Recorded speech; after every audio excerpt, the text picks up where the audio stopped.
দেশের ইতিহাসে মোড় ঘুরানো এক অধ্যায়, যা অবসান ঘটায় টানা প্রায় ১৬ বছরের দুঃশাসনের।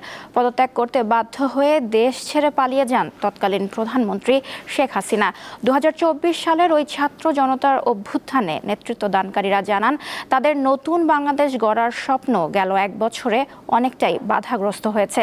তবে কেউ আবার ফ্যাসিবাদী হওয়ার চেষ্টা করলে রাজপথে নামার হুঁশিয়ারি দেন তারা।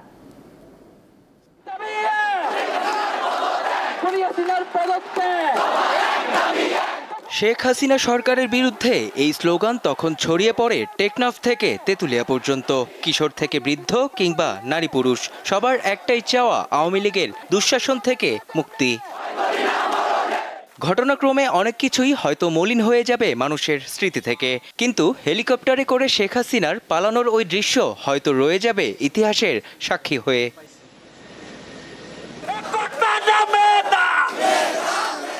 আন্দোলনের সূত্রপাত সরকারি চাকরিতে কোটা পদ্ধতি সংস্কার ঘিরে। ২০২৪ সালের ৫ জুন বিচারপতি KM কামরুল কাদের ও বিচারপতি খিজির হায়াতের হাইকোর্ট বেঞ্চ কোটা পদ্ধতি বাতিলের সিদ্ধান্তকে অবৈধ ঘোষণা করেন। রায় ঘোষণার পরপরই দেশের বিভিন্ন বিশ্ববিদ্যালয়ে শিক্ষার্থীরা এর বিরুদ্ধে বিক্ষোভ শুরু করে, যা পরে সরকার বিরোধী অভ্যুত্থানে রূপ নেয়।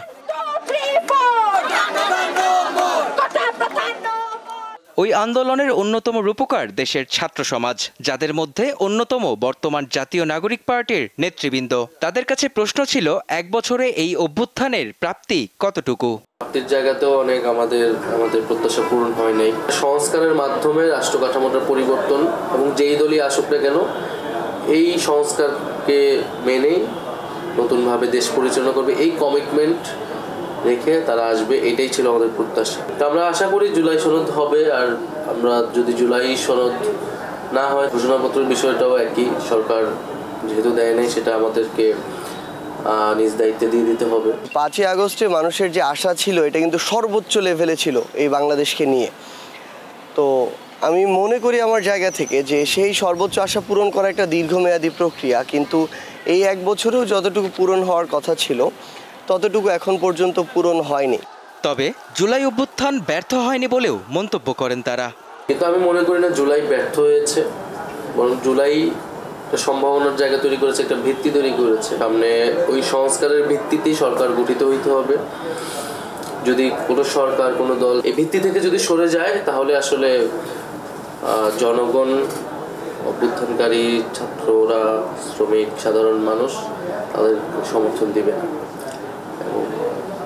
মানুষ প্রয়োজন আবারও রাস্তায় নামবে। জুলাইয়ের স্পিরিটটাকে নষ্ট করার চেষ্টা করা হচ্ছে এবং এই চেষ্টা করা হবে, কারণ এটা যদি বেঁচে থাকে এবং এটা যদি প্রতিষ্ঠিত হয়, তাহলে বাংলাদেশে রাজনৈতিক কালচারের কোনো একটা দলের একক রাজত্ব করে ওঠার যে মেন্টালিটি, এটা আর থাকবে না। এই সাম্রাজ্যটাই ভেঙে চুরে নষ্ট হয়ে যাবে। জুলাই স্পিরিট ঘিরে ঐক্যবদ্ধ থাকলে কোনো রাজনৈতিক দল এককভাবে আর শক্তিশালী হয়ে উঠতে পারবে না বলেই আশা করছেন জুলাই আন্দোলনের নেতারা। দেশ এবং জনগণের স্বার্থকে সবার আগে প্রাধান্য দিয়ে বড় কিছু সংস্কার করা হবে। মেহেদী হাসান, দীপ্ত সংবাদ, ঢাকা।